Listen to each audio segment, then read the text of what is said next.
Good morning, class second. Me Priyanka from the Wisdom School, Sirsa. How are you, students? I hope you all are fine. So, students, class second देखिए हमने जो part 5 तक हमारा complete हो गया है and next जो आज हम करेंगे पार्ट नंबर 6 शिष्य के गुण। इसमें ये बताया गया किस तरह से एक अपने गुरु का जो शिष्य है वो किस तरह से उनका पालन करता है और वो उसकी परीक्षा लेते हैं कि क्या वो अपने जो उसके कर्तव्य होते हैं उनमें वो पालन कर पाता है, उसमें सफल हो पाता है या नहीं। तो ये उसमें बताए गए हैं। और शिष्य के गुण, वो जो शिष्य होता है बड़ा ही गुणवान होता है। तो आइए स्टूडेंट्स हम इस लेसन को रीड करते हैं कि कैसे एक शिष्य के गुण दिए हुए हैं और आपने भी इसी तरह ही बनना है। सो स्टूडेंट्स आइए रीड करते हैं।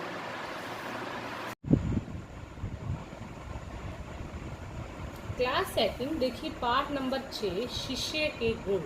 आइए देखते हैं हमसे इन्होंने क्या पूछा है पार्ट में जो हम रीड कर रहे हैं। आपको घूमना पसंद है या नहीं, कारण सहित बताइए। बिल्कुल घूमना अच्छा लगता है। और क्यों अच्छा लगता है? अच्छा लगता है, घूमना पसंद है या नहीं। अगर पसंद है तो आप कारण सहित बताएंगे, अगर नहीं है तो भी आप कारण सहित बताएंगे। आगे देखिए, आपके साथ कोई गलत व्यवहार करता है तो आपको कैसा लगता है? बिल्कुल गलत लगता है स्टूडेंट्स, ये तो है ही। अगर हमारे साथ कोई गलत व्यवहार करता है तो हमें अच्छा नहीं लगता। आगे देखिए, अपनी कोई एक आदत बताइए जिसे आप बदलना चाहते हैं। अब देखिए स्टूडेंट्स, अगर आप मेरे साथ क्लास में होते तो आप मुझे बताते कि आप में क्या एक बैड हैबिट है, क्या एक गंदी आदत है जिसे आप छोड़ना चाहते हैं और वो आपकी छूट जाए और आप उसे बदलना चाहते हैं। अब देखिए स्टूडेंट, चलो जो भी आप में एक बैड हैबिट है वो आप उसे बदलने की कोशिश कीजिए। कोशिश नहीं, आपने इसे बदलना ही है। एंड नेक्स्ट, प्रस्तुत पाठ में महात्मा बुद्ध द्वारा दिए गए उपदेशों का उनके शिष्यों पर पड़ने वाले प्रभावों के विषय में जानकारी दी गई है। शिष्य के गुणों का भी ज्ञान कराया गया है। अब देखिए कैसे शिष्य अपने गुरु का जो गुरु के गुणों पर चलता है। आइए देखिए, अब हम इसे रीड करते हैं। महात्मा बुद्ध का एक शिष्य था। शिष्य मतलब उनका छात्र था। शिष्य यही होता है कि जैसे आप छात्र हैं, गुरु हैं, हम गुरु हैं और आप छात्र हो हमारे। एक दिन उसने बुद्ध के चरणों में झुककर प्रणाम किया, फिर हाथ जोड़कर खड़ा हो गया। महात्मा बुद्ध ने उससे आने को कारण पूछा। शिष्य ने बोला, फिर शिष्य क्या कह रहा है, यदि आप आज्ञा दे तो मैं देश में घूमना चाहता हूँ। अब देखिए क्या पूछ रहा है वो महात्मा बुद्ध से कि गुरुजी अगर आप आज्ञा दें तो मैं देश में घूमना चाहता हूँ। अब देखिए बुद्ध क्या कहते हैं, अच्छी बात है, किंतु तुम्हें रास्ते में अच्छे बुरे हर प्रकार के लोग मिलेंगे।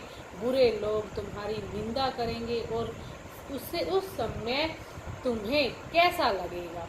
शिष्य क्या जवाब देता है, देखिए सुने। मैं समझ लूँगा कि वे बहुत भले लोग हैं क्योंकि उन्होंने मुझ पर धूल नहीं फेंकी और मुझे थप्पड़ नहीं मारे।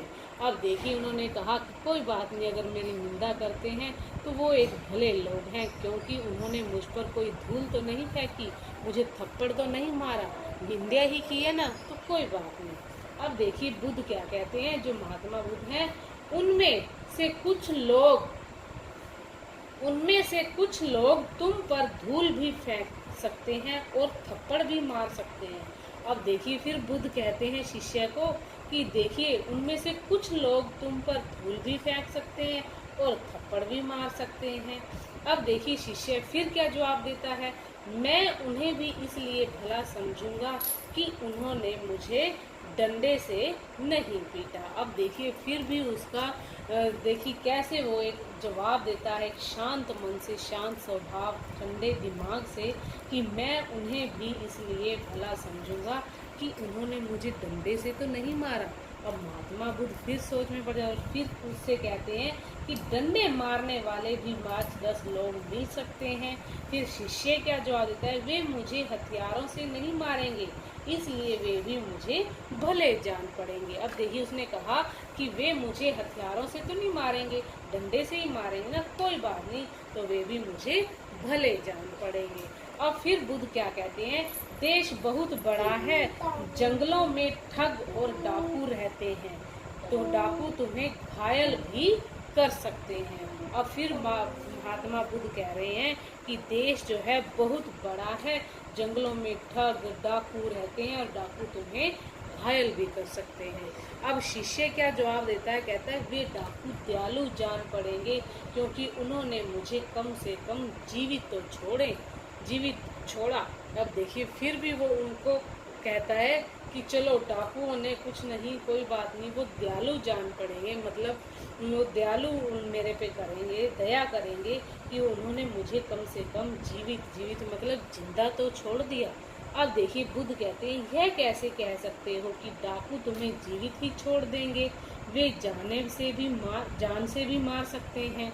अब देखिए महात्मा बुद्ध फिर शिष्य से कैसे कहते हैं कि यह तुम कैसे कह सकते हो कि डाकू तुम्हें जीवित ही छोड़ देंगे, वे जान से भी तो तुम्हें मार सकते हैं। अब शिष्य क्या कहता है, कोई दूसरा हमें मारे उससे पहले वे मार देते हैं, तो यह उनकी दया ही है, वैसे भी सबको एक न एक दिन मरना ही है।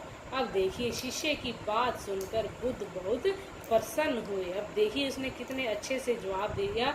एक बार फिर से मैं रिपीट करती हूँ, कोई दूसरा हमें मारे उससे पहले वे मार देते, मतलब अगर उसने बोला कि कोई दूसरा और मुझे मारे इससे पहले वे मार देते हैं, तो यह उनकी दया ही है, वैसे भी सबको एक न एक दिन तो मरना ही है। तो शिष्य की बात सुनकर बुद्ध जो है बहुत प्रसन्न होते हैं।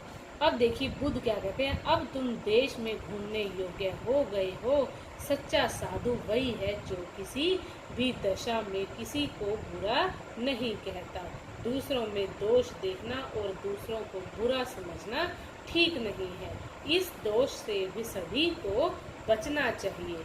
अब देखिए तो बच्चों, जिस प्रकार महात्मा बुद्ध का शिष्य किसी भी परिस्थितियों में दूसरों की निंदा नहीं करता, हमें भी ऐसा ही करना चाहिए।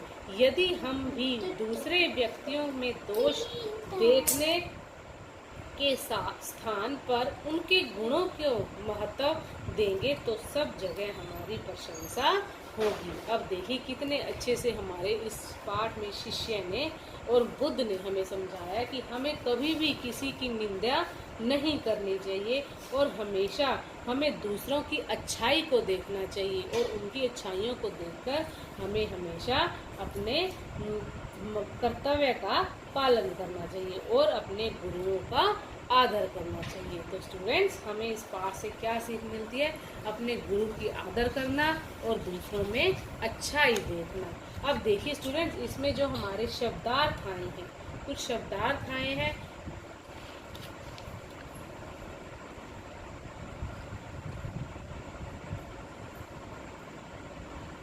अब देखिए इसमें शब्दार्थ आए हैं।